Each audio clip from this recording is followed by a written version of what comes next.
Okay, so now we will move forward to the new topics of the rotational motion. आगे बढ़ेंगे. ठीक है, अभी तक आप रोटेशनल मोशन के बेसिक टर्म्स सीख चुके हो. Angular velocity, angular acceleration, torque and angular momentum, इतने टर्म आप सीख चुके हो. Now we are going to introduce another very very very important term जिसे हम कहेंगे moment of inertia. Moment of inertia से पहले एक छोटा सा टॉपिक है वो सीखेंगे and that topic is called centre of gravity. अभी चैप्टर के स्टार्टिंग में आपने एक टर्म किया था centre of mass and this term is centre of gravity. Centre of mass is that point जहां पे पूरे बॉडी का मास आप अज्यूम कर सकते हो कि कॉन्सेंट्रेटेड है. ऐसा पॉइंट जहां पे पूरे बॉडी का मास आप एक साथ में अज्यूम कर सकते हो, right? And if you study the motion of that point then you can study the entire body. That was centre of mass. Now what about centre of gravity?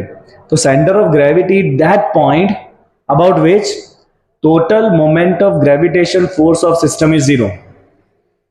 What does it mean? Try to understand.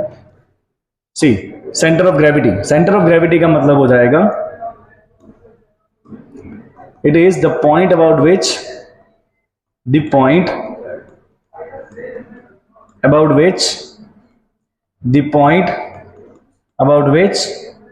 total moment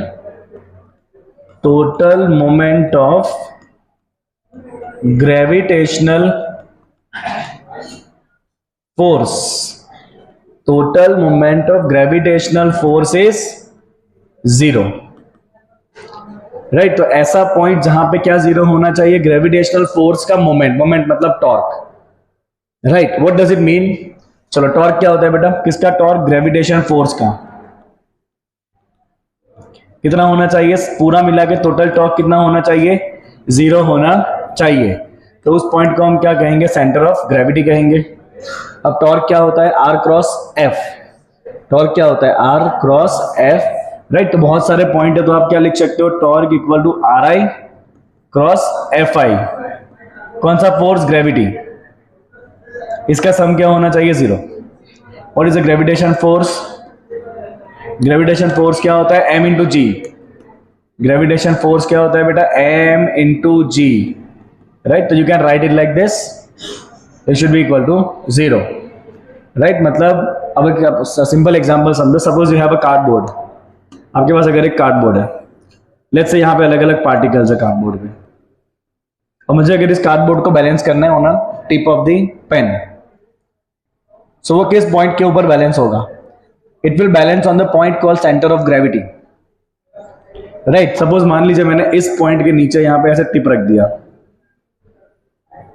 यहाँ पे मैंने tip रख दिया. Do you understand this? हाँ, इसके नीचे मैंने एक पिन रख दिया यहाँ पे इस पॉइंट के ऊपर. सीधा बनना, एक ऐसे जा रहा है, एक ऐसे जा रहा है. अगर लेट्स पुट इट अगेन, चलेगा? ठीक है, चलना. तो यहां रख दिया हमने, ठीक है?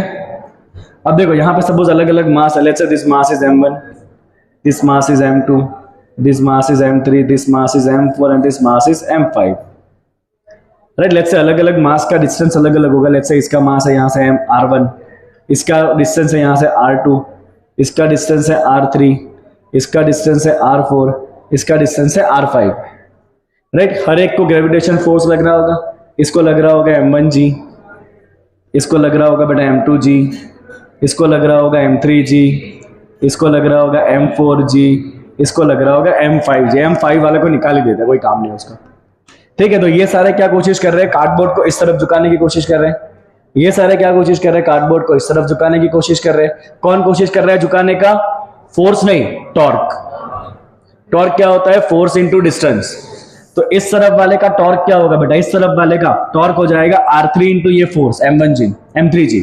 इस तरफ वाले का टॉर्क क्या होगा? r4 into m4g.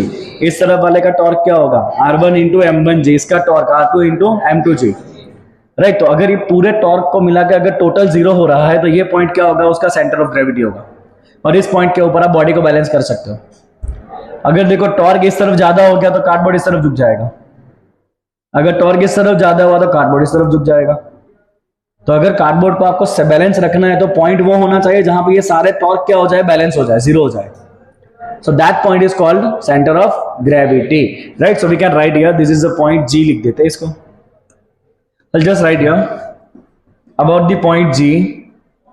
About the point G, let's say total torque of the gravity on cardboard. Total torque of the gravity on cardboard is 0. Right, तो हम उस G पॉइंट को क्या कहेंगे? therefore we can call this G point as center of gravity. तो हम इस G point को कहेंगे बेटा सेंटर ऑफ ग्रेविटी. क्या कहेंगे इसे? हम सेंटर ऑफ ग्रेविटी कहेंगे. Do you get this everyone? Right, तो centre of mass and centre of gravity में इतना ज्यादा फर्क नहीं है. अब देखो यहाँ पे इस तरफ भी ग्रेविटेशन एक्सेलरेशन आ रहा है, इस तरफ भी ग्रेविटेशन एक्सेलरेशन आ रहा है, सारे में ग्रेविटेशन एक्सेलरेशन सेम ही है, दैट इज 9.8.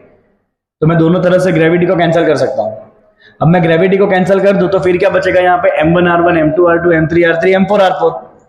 वो तो किसके लिए होता है? For centre of mass. Right, तो अगर बॉडी उतने साइज का है ताकि आप ऐसा एज्यूम कर सको कि हर एक पॉइंट के ऊपर ग्रेविटी सेम है, तो centre of mass and centre of gravity both are same.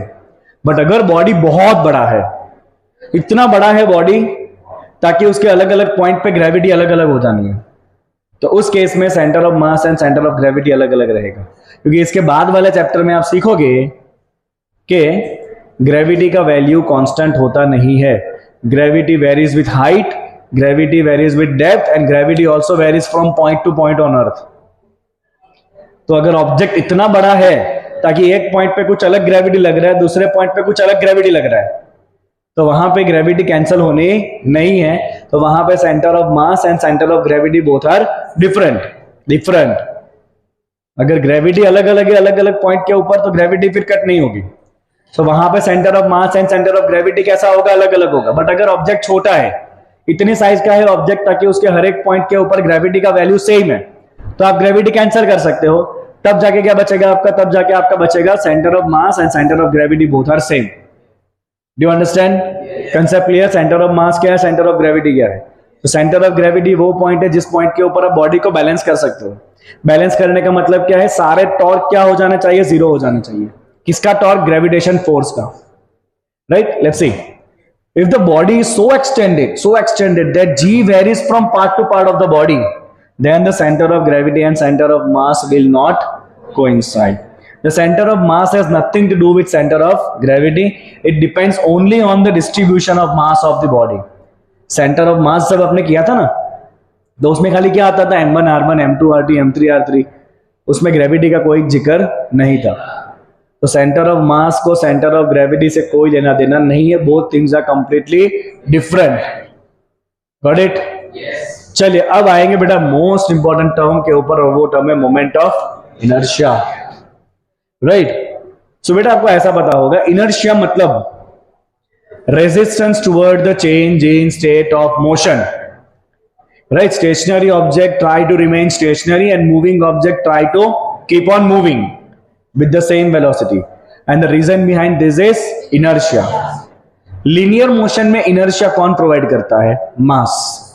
जितना ज्यादा mass उतना ज्यादा inertia, जितना mass कम उतना inertia कम. तो linear motion में inertia कौन provide करता है? mass provide करता है. we have to check out कि rotational motion में ये inertia कौन provide करेगा. understood? चलो तो हम क्या करेंगे? let's say this is an axis और ये एक बॉडी है. This body contain certain masses. Let's say it is m1, it is m2, it is m3 and so on. Right, let's say the position vectors are r1, r2, r3 and rn. बहुत सारे particles होंगे. This is rotating on this circle, this particle is rotating on this circle, this particle is rotating on this circle. अब अलग अलग particle का velocity अलग अलग होगा. क्यों? Because velocity depends on distance r. We have written the formula ना, v equal to omega into r. v equal to omega into r. तो देखो ये वाला सबसे पास में है तो इसका स्पीड कम रहेगा. ये वाला ज्यादा डिस्टेंस पे तो इसका लीनियर स्पीड और ज्यादा होगा. इसका लीनियर स्पीड इन दोनों के बीच में होगा. So this particle will have different velocities. Right, so I can write here simply, I can write here कि पहले पार्टिकल का वेलोसिटी v1 क्या होगा बेटा? r1 into omega. v2 क्या होगा? r2 into omega. v3 क्या होगा? r3 into omega. Do they have same value of omega? Yes, because omega कौन सा स्पीड था बेटा? रोटेशनल, और रोटेशन तो सबका साथ में ही हो रहा है ना, रोटेशन तो सबका साथ में ही हो रहा है, वो रोटेट अलग अलग डिस्टेंस पे कर रहे हैं, अलग अलग डिस्टेंस पे रोटेट कर रहे हैं, इसीलिए उनका लीनियर स्पीड अलग अलग है, राइट, बट सारे के सारे साथ में ही चक्कर काट रहे हैं। आप सोचो, जो सबसे पास में चक्कर काट रहा है उसको कम डिस्टेंस कवर करना है, और जो दूर है उसको बड़ा डिस्टेंस कवर करना है, तो इसीलिए उसका स्पीड ज्यादा होना चाहिए। तो ये सारे एक ही रिजिड बॉडी के ऊपर है, तो सबका ओमेगा कैसा होगा? Same, because they are covering circle in a same time, so they have same angular velocity, but the linear velocities are different. I am interested in finding out the kinetic energy of this body. So we consider here kinetic energy of the rotating body. Kinetic energy of the rigid body, we can write rigid body rotating at angular velocity omega. So we can write here total kinetic energy equal to, चलो पहले particle का kinetic energy क्या होगा बेटा? Half m1 v1 square, दूसरे particle का half m2 v2 square, तीसरे particle का half m3 v3 square and so on. Now we have just seen linear velocity v क्या हो जाएगा? r into omega. तो पहले पार्टिकल का कितना होगा बेटा? r1 इंटू ओमेगा का स्क्वायर, दूसरे पार्टिकल का क्या होगा? r2 इंटू ओमेगा का स्क्वायर, तीसरे पार्टिकल का क्या होगा? r3 into omega square and so on, right. चलिए सब में से क्या कॉमन निकल जाएगा बेटा? ओमेगा. यहां क्या बचेगा? m1 r1 square, m2 r2 square, m3 r3 square and so on. Half common निकाल दिया, पीछे क्या कॉमन निकाल लेंगे? Omega square. So this is the kinetic energy. So can I write it like this? Kinetic energy is equal to half into summation of mi into ri square, m1 r1 square plus m2 r2 square plus m3 r3 square. So we can write this in form of summation into omega square. Let me compare this with the kinetic energy of linear motion. Linear motion का kinetic energy क्या होता है? Half into mass into square of velocity. Linear motion के लिए, for linear motion kinetic energy is given by half into mass into V square. Half यहां भी है, ये लीनियर वेलोसिटी, तो ये कौन सा वेलोसिटी? एंगुलर. तो यहां जो मास है उसकी जगह इधर ये वाला टर्म आया. मास का काम क्या है? To provide the inertia. तो यहां पे ये जो टर्म है ना, summation of mi ri square, that is having the task of providing the inertia in rotating body, and that term is called moment of inertia. Inertia का मतलब है mass, so this is called moment of mass, or you can say moment of inertia. तो ये जो आपका term बना है ना बेटा, ये term, this term is your moment of inertia. So we write here the moment of inertia. Okay, we write here that moment of inertia I is equal to summation of mi ri square. Moment of inertia क्या होता है बेटा? summation of mi ri square. What is the unit of it? The unit will be kg into meter square. Mass into square of distance, that is kg into meter square. Right? This is a scalar quantity. This is scalar quantity. And this moment of inertia is equivalent to I is equivalent to mass in rotational motion.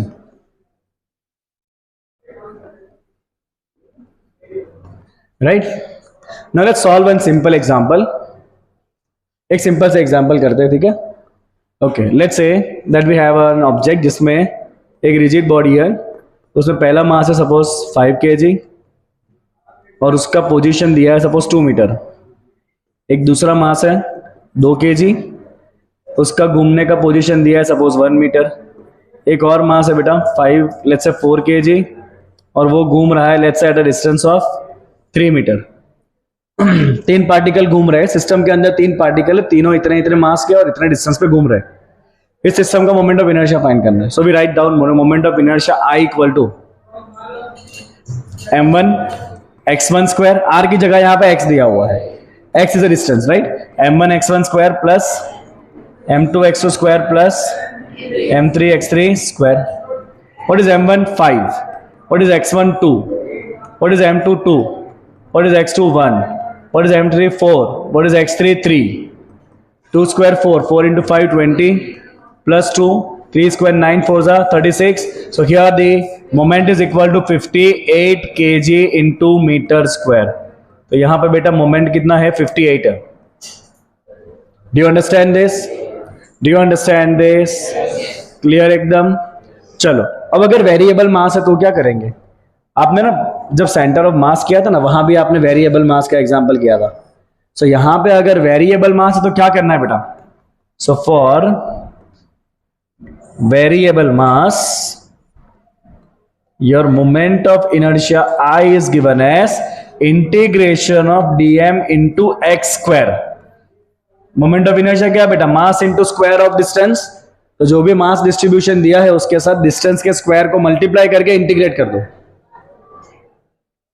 You understand this? I'll give you a very simple example. Let's say we are given the mass distribution, ये आपको दे दिया है, mass distribution आपको दे दिया है suppose 2x + 3, आपको ऐसा mass distribution दिया है राइट, एंड लेट्स से इसका जो x है इट इज फ्रॉम 1 to 3। आपको इसका बताना है मोमेंट ऑफ इनर्शिया क्या होगा। You would like to find what is the moment of inertia of this right. तो मुझे मास डिस्ट्रीब्यूशन दिया है, मोमेंट ऑफ इनर्शिया फाइंड करा है, मुझे पता है मोमेंट ऑफ इनर्शिया होता है mass into square of distance. क्या होता है, mass into square of distance. So we can write here moment of inertia is equal to integration of dm into x square. dm क्या दिया है बेटा आपको, 2x + 3 इनटू क्या करेंगे x स्क्वायर, और ये dx आ गया ऊपर, कितना हो जाएगा बेटा, integration of 2x cube plus 3x square, x square multiply कर दिया, कहां से कहां इंटीग्रेट कर लेंगे इसको, 1 से 3। बस अब इसको इंटीग्रेट करो, अपर लिमिट डालो, लोअर लिमिट डालो, आपको मिल जाएगा मोमेंट ऑफ इनर्शिया। तो जब भी आपको वेरिएबल मास दिया है तो क्या करेंगे, उसके साथ x स्क्वायर इंटू करके इंटीग्रेट करेंगे तो क्या मिल जाएगा, मोमेंट ऑफ इनर्शिया। अंडरस्टूड। अब बेटा यहां पे सुनो, यहां पे एक और टर्म आता है which is called radius of gyration. Radius of gyration का मतलब क्या है, try to understand what is the radius of gyration. Get back to this body. यहां पे बेटा तीन पार्टिकल है, अलग अलग डिस्टेंस पे घूम रहे हैं। इस सिस्टम का मोमेंट ऑफ इनर्शिया ये है। अगर ये तीनों पार्टिकल को जोड़ के एक ही पार्टिकल बना दिया जाए, तीनों पार्टिकल को जोड़ के एक ही पार्टिकल बना दिया जाए, तो वो एक पार्टिकल को कितने डिस्टेंस पे घुमाना चाहिए, एक पार्टिकल को कितने डिस्टेंस पे घुमाना चाहिए ताकि उस अकेले का मोमेंट ऑफ इनर्शिया ये तीनों को मिला के जितना है उतना हो जाए। You get this. अगर तीनों को मिला के एक पार्टिकल बना दे तो वो एक पार्टिकल को कितने डिस्टेंस पे रोटेट कराए ताकि उस अकेले का मोमेंट ऑफ इनर्शिया इन तीनों के बराबर हो जाए। So that distance is called radius of gyration. So what I will do here, देखो यहीं पे मैं आपको लिख के बताऊंगा रेडियस ऑफ गायरेशन।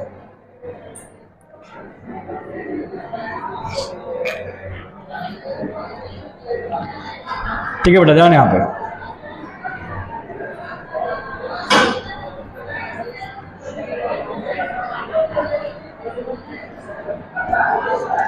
राइट, तो हमने क्या करा है यहां पे, चलो हमने क्या करा है, इन तीनों मास को कंबाइन करके बेटा एक बड़ा सा मास बना दिया। राइट, ये कितना मास है तीनों को जोड़ के, जितने भी मास हो, ये एक्सिस है। सपोज हम इसको घुमा रहे हैं एट अ डिस्टेंस ऑफ, अब रेडियस ऑफ गायरेशन को ना आर सिंबल देते हो, क्या सिंबल देते हो, आर। आर ही दिया ना, क्या दिया है, के दिया है ना, हाँ एम के square, yes. Radius of gyration is के, सिंबल याद रखना मुश्किल है। तो बेटा ये कितना डिस्टेंस है, के पे घूम रहा है ये, सुनो ध्यान यहां पे, ये के डिस्टेंस के ऊपर घूम रहा है, right, with the same angular velocity omega. तो इस अकेले का एक पार्टिकल का मोमेंट ऑफ इनर्शिया क्या होगा बेटा? इसका अकेले का मोमेंट ऑफ इनर्शिया हो जाएगा मास into square of distance.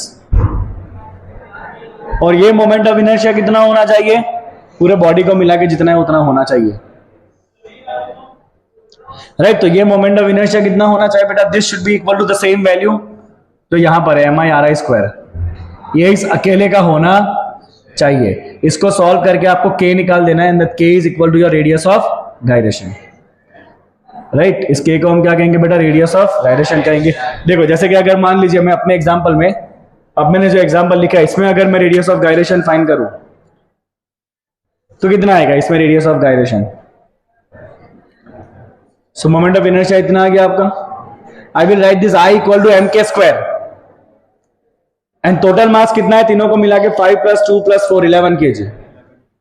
So I will write this equal to 11 into K square, और वो जो K आएगा ना that is radius of gyration. See what I am gonna write here. मुझे स्पेस मैंने कम छोड़ दिया इसलिए लोचा हो गया थोड़ा, कोई नहीं। Let me add one slide here. Okay, fine. So what we have written in the previous example? In a previous example, we have seen that your moment of inertia I was equal to 58, right? kg into meter square. What I will write? I will write this I equal to mk square, and that would be equal to 58 kg into meter square. What was the total mass of system? Check out 5 + 2 + 4 into क्या करेंगे बेटा? K square. That is equal to 58 kg into meter square. 11 into K square is equal to 58. So your K square is equal to 58 by 11. Find out what is your answer. Under root 2.29 metre. इसका मतलब क्या बेटा पता है? इसका मतलब ये system जो आपको दिया है ना, that system is equivalent to a single mass of 11 kg rotating at a distance of 2.29 meter. It will have the same moment of inertia जो वो तीनों पार्टिकल को मिला के है। समझ आया? What is radius of gyration? The radius of gyration is that distance where the entire mass should rotate to have a same moment of inertia which is equal to the entire system. Now let's read the definition part. Radius of gyration of the body about an axis may be defined as the distance from the axis of a mass point whose mass is equal to the mass of whole body. The mass should be equal to mass of whole body, and whose moment of inertia is equal to the moment of inertia of the entire body. Right? So the radius of gyration is the distance from the axis where the point mass which is equal to the mass of entire body should rotate to have the moment of inertia equal to the entire body about that axis. Radius of gyration बेटा वो distance है जहां पे एक point mass आपको लेना है, और वो कितना होना चाहिए? पूरे सिस्टम का मिला के एक पॉइंट मास बनाना है, राइट। और वो डिस्टेंस जिसपे उस पॉइंट मास को घूमना चाहिए ताकि उस पॉइंट मास का मोमेंट ऑफ इनर्शिया पूरे सिस्टम के जितना हो जाए। You get this? That distance is called radius of gyration. चलो, moment of inertia depends on what? Moment of inertia depends on the mass of the body.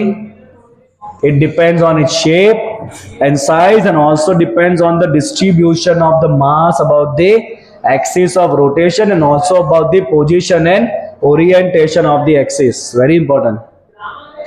Moment of inertia किन चीजों पे depend करेगा? पहले तो वो डिपेंड करेगा body का मास कितना है, दूसरा वो डिपेंड करेगा बॉडी का शेप एंड साइज कितना है, तीसरा वो डिपेंड करेगा डिस्ट्रीब्यूशन ऑफ मास क्या है, और चौथा वो डिपेंड करेगा position and orientation of axis कौन सा है। क्योंकि एक ही बॉडी में जब आप एक्सिस चेंज करोगे तो मोमेंट ऑफ इनर्शिया चेंज हो जाएगा। I give you simple example for this. सुनो बेटा, सपोज ये एक्सिस है, राइट, और एक मास इस एक्सिस के ऊपर है, लेट्स से 50 kg। What is the moment of inertia of this? Suppose it is rotating about the angular speed omega. इस मास का अभी मोमेंट ऑफ इनर्शिया कितना है? इस मास का अभी मोमेंट ऑफ इनर्शिया क्या है? 0। क्योंकि मोमेंट ऑफ इनर्शिया क्या है? Mass into distance square. ये तो एक्सिस के ऊपर है, तो अभी इसका मोमेंट ऑफ इनर्शिया कुछ भी नहीं है।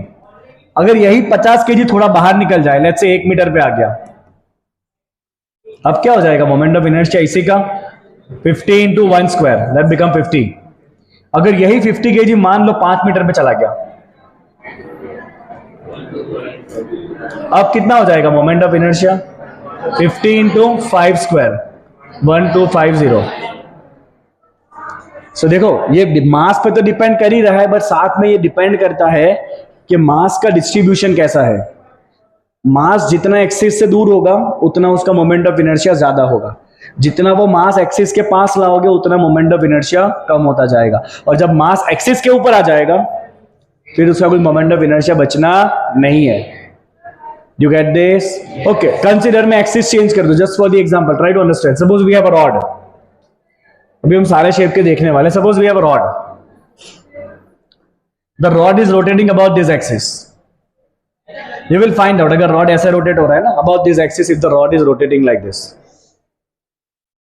then this has a moment of inertia ml square by 12. How much? ml square by 12. If the same rod rotate about this axis, axis यहां पे आ गया, if the rod is rotating like this, you get this? पहले वो ऐसे rotate हो रहा है about the center, अब आपने यहां पे पाइवोट कर दिया तो रॉड पूरा रोटेट करेगा ऐसे। Do you get this? Do you understand the difference?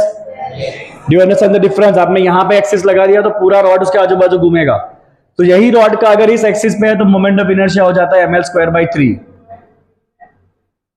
कितना हो जाता है? ml square by 3। यही रॉड अगर ऐसे घूमेगा तो उसका मोमेंट ऑफ इनर्शिया तो और कम हो जाएगा, तो formula, but that is also different. अगर ये रॉड ऐसे घूमेगा तो इसका मोमेंट ऑफ इनर्शिया और भी कम हो जाएगा, क्योंकि ऐसे जब घूमेगा ना तो मेजॉरिटी ऑफ मास कहां पर? एक्सिस के एकदम पास है। ये आपका अगर एक्सिस है तो मेजॉरिटी मास कहां पर? एक्सिस के पास है, तो इसका मोमेंट ऑफ इनर्शिया बहुत कम होगा। जब वो ऐसे घूमेगा ना यहां से, तो ये वाला मास एक्सिस से बहुत दूर है, तो उसका मोमेंट ऑफ इनर्शिया बहुत ज्यादा होगा। That's why it is ml square by 3। So moment of inertia depends upon the mass distribution as well as the orientation of axis, के एक्सिस कौन सा है। You get this? ओके, चलिए। Now we will see the moment of inertia of the different shapes. So before that we will see two important theorems. School exam के लिए most important, इसमें से एक तो आएगा ही आएगा। दो थियरम है बेटा, एक है पैरेलल एक्सिस थियरम, एक है परपेंडिकुलर एक्सिस थियरम। एक है पैरेलल एक्सिस थियरम, एक है perpendicular axis theorem. Parallel axis theorem क्या कहता है, हम इसको एग्जाम्पल से समझेंगे। Suppose we have an object, let's say this is an object we have, and this is the center of mass of object। क्या है बेटा ये ऑब्जेक्ट का? Centre of mass. if the body rotate about the axis passing from the center of mass, if the body rotate about the axis passing from the center of mass, then let's say उसका moment of inertia है IC, से indicate centre of मास। अगर ये body centre of मास में से पास होती हुई axis के आजू बाजू घूम रहा है तो उसका मोमेंट ऑफ इनर्शिया क्या है बेटा? IC। अगर ये बॉडी सपोज मान लो सेंटर ऑफ मास से कोई पॉइंट दूर है यहां पे, और इसमें से पास होते हुए एक्सिस के आजू बाजू अगर ये बॉडी घूम रहा है, यू गेट दिस? अगर एक्सिस लाओ, बुक दो, I will give the example. See right now this book, the book has center of mass exactly in the center because mass distribution uniform है। अगर ये बुक ऐसे घूम रहा है about the axis passing from the center of mass, let's say उसका moment of inertia IC। अगर ये बुक मान लो इस वाले पॉइंट वाली एक्सिस से घुमाए से, कड़क बुक है कि नहीं? पैसे वाला है कोई? कड़क पुटे की बुक नहीं है? ले पाटिया लाओ, वाओ पाटिया लाया। देखो बेटा, ये बॉडी है, अगर ये बॉडी एग्जैक्टली सेंटर पे घूमेगा, राइट, लेट्स से उसका मोमेंट ऑफ इनर्शिया कितना है? IC। अगर यही बॉडी सपोज एक्सिस यहां से पास हो रहा है इस पॉइंट से और ऐसे घूम रहा है, वेरी टफ टू रोटेट, तो उसका मोमेंट ऑफ इनर्शिया क्या होगा? That you can easily give by the parallel axis theorem. बेटा टूट गया।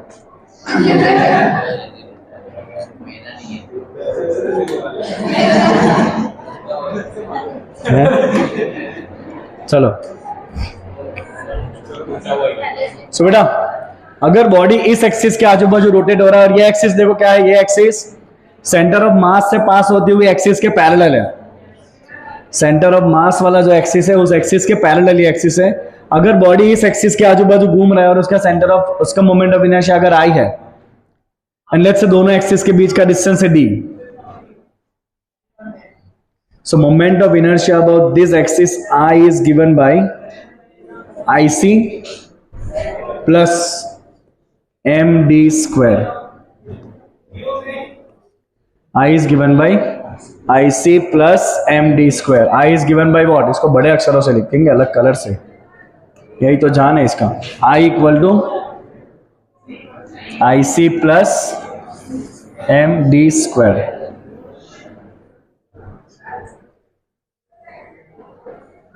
Right, so moment of inertia about any axis, right, which is parallel to the axis passing from the center of mass, then moment of inertia is given by IC. IC क्या है? moment of inertia about the axis passing from the center of mass into क्या करेंगे बेटा? md square. क्या करेंगे? into md square. d क्या है? दोनों एक्सिस के बीच का distance. Read the statement now. d पहला परपेंडिकुलर एक्सिस थ्योरम है, हमने पैरेलल एक्सिस किए थे, चलो पैरेलल करा तो पैरेलल करके रखेंगे ना, कोई नहीं, इसको पीछे के साइड पे ले जाएंगे। तुम बोल नहीं रहोगे सर ये तो परपेंडिकुलर लिखा है यहाँ पे, तो है पहली बार पढ़ा है सर, चलो चलो कोई नहीं। So we have drawn the figure. ये क्या था बेटा? सेंटर ऑफ मास, ये एक एक्सिस है, इस पे मोमेंट ऑफ इनर्शिया क्या था आपका? IC।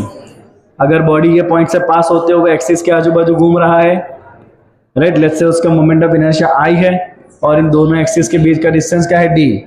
सो थियरम क्या कहता है बेटा? थियरम आपको कहता है कि I equal to IC plus md square. I equal to IC plus md square. Read the statement. The statement is the moment of inertia of a body about any axis, about any axis, this is any axis, let me write like this, any axis, moment of inertia of the body about any axis is equal to the sum of moment of inertia of the body about parallel axis passing through the center of mass। ये वाला axis, ये कौन सा axis है बेटा? Parallel axis which is passing through center of mass, parallel axis which is passing through center of mass, right? It is equal to the sum of moment of inertia of the body about a parallel axis passing through the center of mass and the product of its mass and the square of the distance between two parallel axes. Product of the mass and square of the distance between two parallel axes. Right? समझ आया statement क्या लिखा है बेटा? तो statement is moment of inertia of the body about any axis is equal to sum of moment of inertia of the body about the parallel axis passing from the center of mass। parallel axis, parallel word आना चाहिए, ऐसा नहीं हो कि एक body ऐसे है, ये पॉइंट है, एक सेंटर ऑफ मास है, आपका एक्सिस ये है और दूसरा एक्सिस ऐसे है, तो नहीं चलेगा।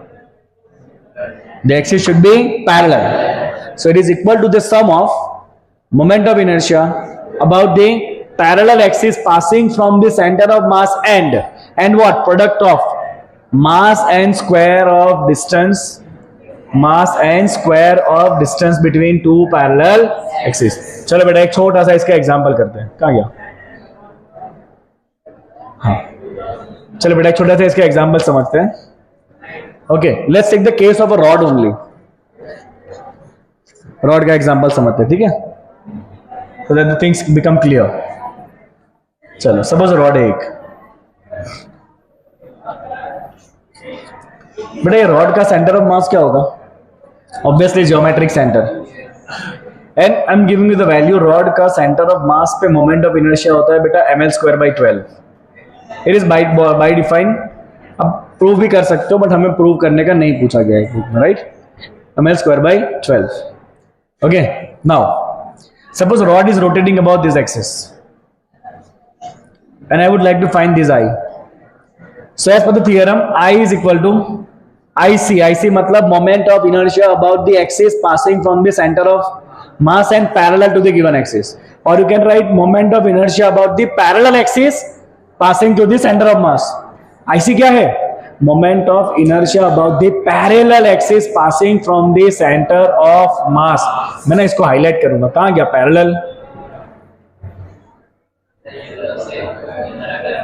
अलग कलर ले, जो तुम चाहो. चल बराबर है. चलो IC प्लस क्या करेंगे बेटा? MD square. What is the distance between both of them? Can you tell me? क्या D? पूरा अगर रॉड का लेंथ L है, L/2. चलो IC कितना होता है बेटा रॉड का? ML square by 12 plus M into कितना डिस्टेंस है? L/2. So it is ml square by 12 plus ml square by 4. Solve कर लेना, ml square by 3 आएगा. तो मैंने इसीलिए यहां पे लिखा था आगे. So this was on the basis of parallel axis theorem. Understood? एक और एग्जांपल बेटा. सपोज ये रॉड, एक फिगर दिया हुआ है, ये सेंटर ऑफ मास है और ये एक्सिस पे सपोज आपका मोमेंट ऑफ इनर्शिया दिया है I = 50 kg into metre square.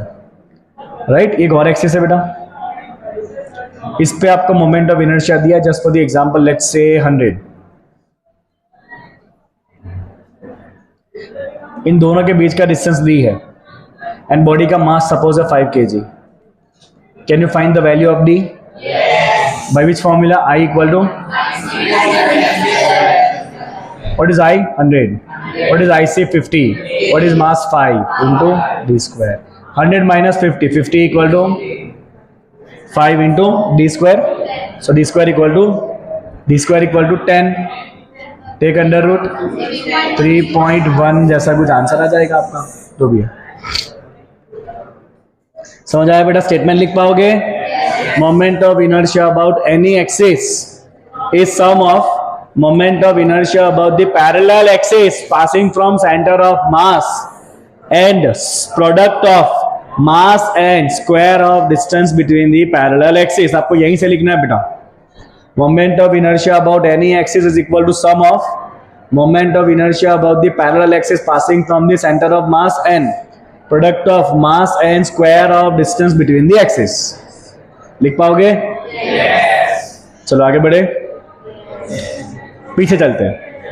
Perpendicular axis theorem, parallel वाला हो गया. दूसरा important theorem and that is called perpendicular axis theorem. बेटा ध्यान, यहां पे परपेंडिकुलर एक्सिस थियरम क्या कहता है, please understand. Let's say we have some figure given and this is the axis IX, IY and so this one is IZ. हम एक काम करते हैं, इसको ना Z लेते हैं, इसको Y लेते हैं. बेटा आपका फिगर कौन से प्लेन में? आपका फिगर है XY प्लेन में. फिगर किस प्लेन में? XY प्लेन में है. और Z एक्सिस कैसा है उसको? Perpendicular. Figure is in XY plane and Z axis कैसा है उसको? परपेंडिकुलर. थियरम ये कहता है कि moment of inertia about this perpendicular axis Z, moment of inertia about the Z axis is equal to sum of the moment of inertia about the two perpendicular axes which is in the plane of the figure. So you can simply write IZ equal to IX plus IY. IZ equal to, but condition क्या है बेटा? Condition ये है कि ये दोनों जो axis है, ये दोनों कैसी होनी चाहिए? This should be in the plane, in the plane of body and perpendicular to each other. और ये वाला एक्सिस कैसा होना चाहिए? perpendicular to the plane of body. Perpendicular to the plane of body. Now understand what I want to say. The moment of inertia of the planar body, ये खाली किसके लिए वैलिड है बेटा? planar body के लिए. About an axis which is perpendicular to its plane. Lamina, perpendicular. moment of inertia about the perpendicular axis is equal to the sum of moment of inertia about two perpendicular axes concurrent with the perpendicular axis and lying in the plane of the body. Statement is very confusing. Statement is moment of inertia about the perpendicular axis Iz is equal to sum of moment of inertia about two perpendicular axis. बेटा ये दो भी तो कैसे एक दूसरे को perpendicular ही है ना, and these two should be concurrent with your perpendicular axis that is z. ये दोनों एक्सिस इसके साथ concurrent मतलब एक पॉइंट के ऊपर मिलते हुए होने चाहिए. Do you get this? अगर ऐसा है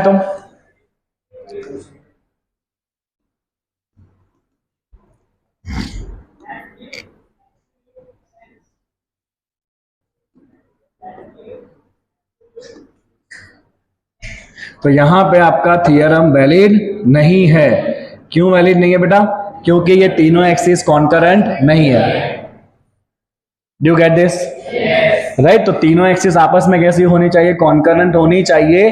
ये वाला एक्सिस कैसा होना चाहिए? प्लेन को परपेंडिकुलर. बाकी दोनों एक्सिस कैसे होने चाहिए? प्लेन के अंदर, और तीनों एक दूसरे को perpendicular and concurrent. Then you can apply the perpendicular axis theorem. आप बस एक बार स्टेटमेंट देखते हैं. The moment of inertia of a planar body about an axis perpendicular to its plane. कौन सा एक्सिस पे टारगेट है हमारा? ऐसा एक्सिस जो प्लेन को कैसा है? परपेंडिकुलर है. ये हमारा टारगेट है. About this axis is equal to sum of moment of inertia about the two perpendicular axis. Sum of moment of inertia about two perpendicular axis. ये दोनों एक्सिस कैसे होने चाहिए? Concurrent with this perpendicular axis, and this two should lie in the plane. तो ये दोनों axis कैसे होने चाहिए बेटा? They must be lying in the plane.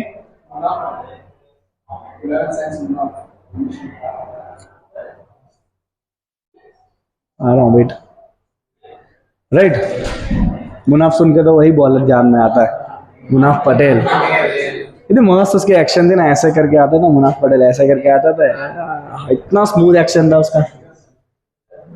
अभी भी सेम एक्शन है उसका. अभी रोड सेफ्टी टूर्नामेंट चल रहा है ना, उसमें है वो. लास्ट सीजन में था, इस बार तो पता नहीं. बहुत विकेट लिए थे पहले वर्ल्ड कप में, फिर बहुत धोया उसको बेचारे को. चलो बेटा ध्यान यहाँ पे वापस एक बार समझो इसको. समझना है इसको. खाली इतना लिख के आओगे I Z equal to I X plus I Y तो हो गया, कुछ नहीं मिलना है, zero. You have to write down कि ये एक्सिस कैसा होना चाहिए? Perpendicular to the plane. ये दोनों एक्सिस कैसा होना चाहिए? In the plane. और तीनों आपस में कैसे होने चाहिए? एक दूसरे को परपेंडिकुलर एंड कॉन्करेंट. एक एग्जांपल समझे इसका? चलो एक एग्जांपल लेते बेटा, समझो. Try to understand one example and the things will be very clear to you. चलो प्लीज अटेंशन. सपोज एक डिस्क है बेटा, एक डिस्क है, और ये डिस्क का ये हो गया ऐसा एक्सिस जो प्लेन को कैसा है? परपेंडिकुलर. प्लेन को कैसा है? परपेंडिकुलर. इस एक्सिस पे डिस्क का मोमेंट ऑफ इनर्शिया होता है बेटा mr²/2. भी आप लिखोगे सारे शेप के मोमेंट ऑफ इनर्शिया.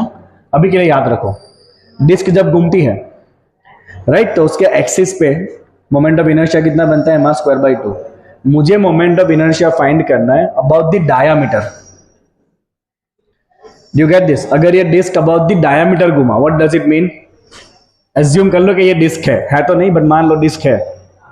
तो अगर ये एक्सिस पे घूम रहा है अपने एक्सिस के ऊपर, तो mr²/2. अगर वो ऐसे घूमे about the diameter, you get this? About the diameter we would like to find what is the moment of inertia. You get this? What is about the diameter? तो बेटा ये हुआ अबाउट द डायामीटर, और ये क्या हुआ? ये भी तो अबाउट द डायामीटर हुआ. What is it? About the diameter. What is it? About the diameter. Right. So if this is the diameter, what about this? It is also diameter. ये भी तो डाया होगा, ये भी डाया होगा. Let's say it is I X, it is I Y, let's say it is I Z. क्या कहता है theorem?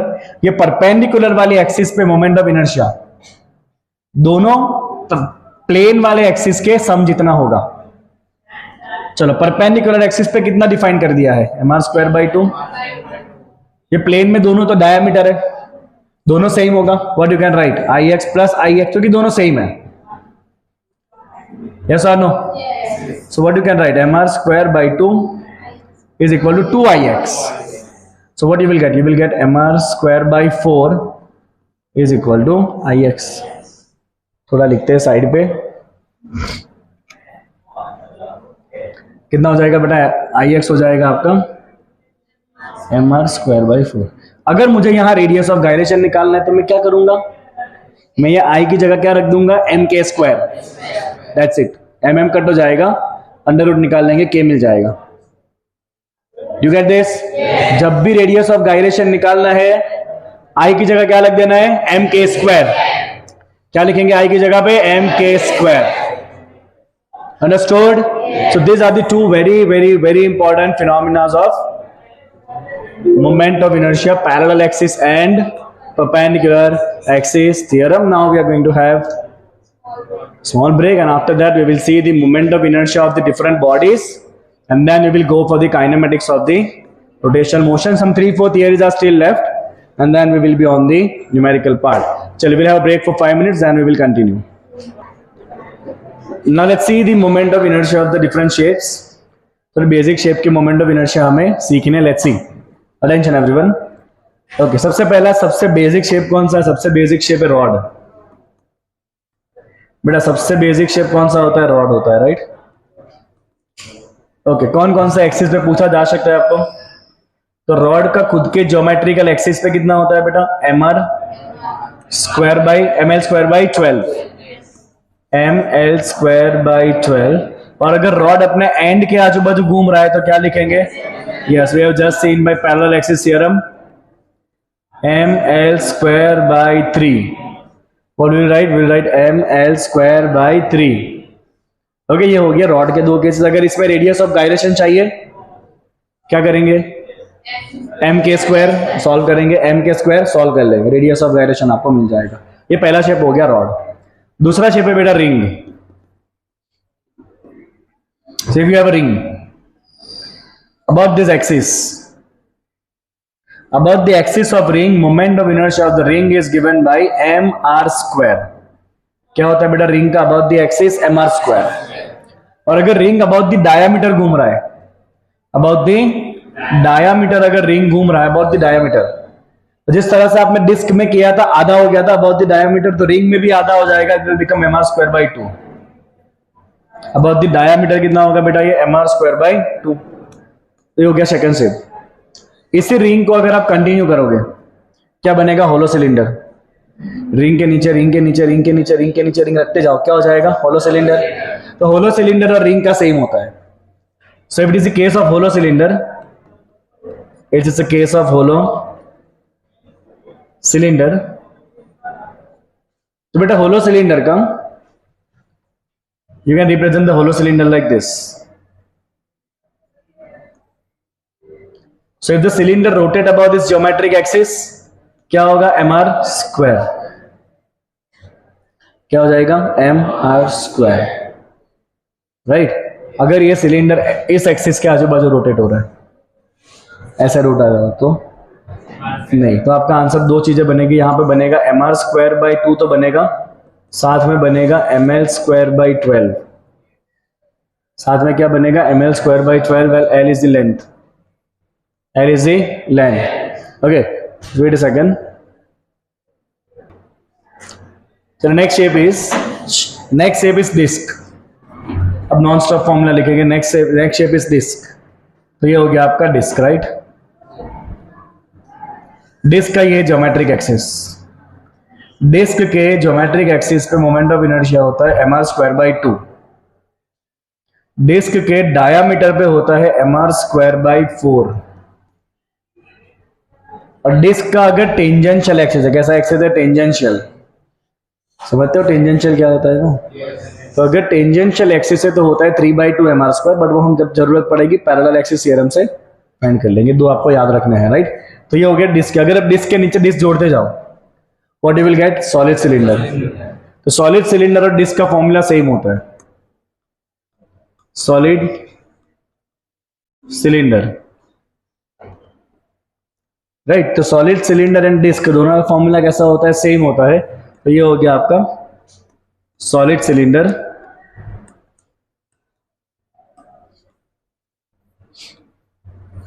If it rotate about this axis, geometric axis, mr square by 2. If it rotate about this axis, then mr square by 4. See, ये कौन सा axis हो गया उसका, diameter mr square by 4, and if the length of cylinder is l, तो और क्या जोड़ेंगे साथ में, ml square by 12। बाकी कोई भी एक्सिस दिया हो तो आप पैरेलल परपेंडिकुलर से फाइंड कर सकते हो, राइट। ये दो आपको याद रखने। ये हो गया solid cylinder. Now you have a sphere. Now we have a sphere, solid sphere. Solid sphere about this axis, 2 by 5 mr square. What is it? 2 by 5 mr square. और अगर sphere about the tangent rotate कर रहा है, about the tangent, तो कितना distance हो गया दोनों एक्सिस के बीच का, r. Let's use the parallel axis theorem. What you will get? IC plus md square. What you will get? 7 by 5 mr square. Take LCM. So about the tangent, what you will get? 7 by 5 mr square. This is for the solid sphere. अगर ये hollow sphere है, if it's a hollow sphere, so hollow sphere में बेटा ये हो गया hollow sphere. ये sphere है बट hollow है अंदर से. So if it is a hollow sphere, then about this axis, it is 2 by 7 mr square. क्या होता है ये hollow sphere का? It is hollow sphere अगर है तो 2 by, नहीं, not 2 by 7 mr square. Check कर दो hollow sphere, क्योंकि इससे ज्यादा रहेगा, इससे ज्यादा रहेगा. What is it? Moment of inertia of hollow cylinder. Maybe 5 by 7 mr square ऐसा कुछ है. What is it?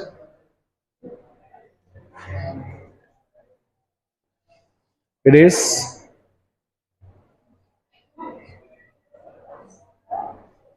for hollow cylinder.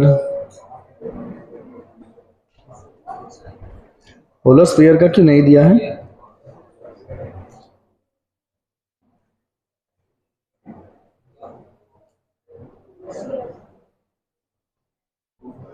To by three. Hollow sphere is 2 by 3 mr square. और अगर आप होलो स्फीयर के टेंजेंट पे जाओगे, टेंजेंट पे जाओगे तो कितना डिस्टेंस हो जाएगा ये r. To the same way I equal to I C plus M D square. कितना हो जाएगा बेटा? 5 by 3 mr square about the tangential axis. Now you have a rectangular lamina. चलिए, if you have a rectangular lamina, what will happen for rectangular lamina? For rectangular lamina, this is the rectangular lamina. Let's say the sizes are A and B. So for rectangular lamina, moment of inertia is given by m by 12 a square plus b square. m by 12 a square plus b square. And if it is a square lamina, square में दोनों side कैसा हो जाएगा? Same. a and b same डाल दो, 2a square हो जाएगा, नीचे कट कर दो, 6 हो जाएगा नीचे कट करके. तो अगर यही स्क्वायर लेमिना, ये रेक्टेंगल का है, अगर ये स्क्वायर लेमिना है, if it is square lamina, then for square lamina your answer would be, दोनों साइड सेम होगी, राइट? ये भी है, ये भी है. तो square lamina moment of inertia would be ma square by 6. तो इतने शेप आपको याद रखने हैं, right? We have started from rod ml square by 12, ml square by 3, ring mr square by 2, ये mr स्क्वायर, ये mr square by 2. Then we have taken hollow cylinder, same. Disc mr square by 2, solid cylinder mr square by 2. और about this, ये axis, हाँ, ये axis mr square by 2, ये क्या हो जाएगा? mr square by 4. Then 2 by 5 mr square, hollow solid है तो, होलो है तो 2 by 3 mr square. And if you have a rectangular lamina, m by 12 a square plus B square. तो इस तरह से आप अलग अलग शेप के मोमेंट ऑफ इनर्शिया देखो, आप फाइंड भी कर सकते हो इंटीग्रेशन से, और that is out of your syllabus, और किसी एग्जाम में इसको इंटीग्रेट करना पूछा नहीं जाता। तो we just need to remember the formulas and then अलग अलग एक्सिस अगर आपको दिया है तो आपको accordingly parallel perpendicular axis theorems को यूज करना है, nothing more than that. Okay, चलो that's all about the moment of inertia topic. The next topic will be about the kinematics of rotational motion, and that we are going to do in the next part. Thank you.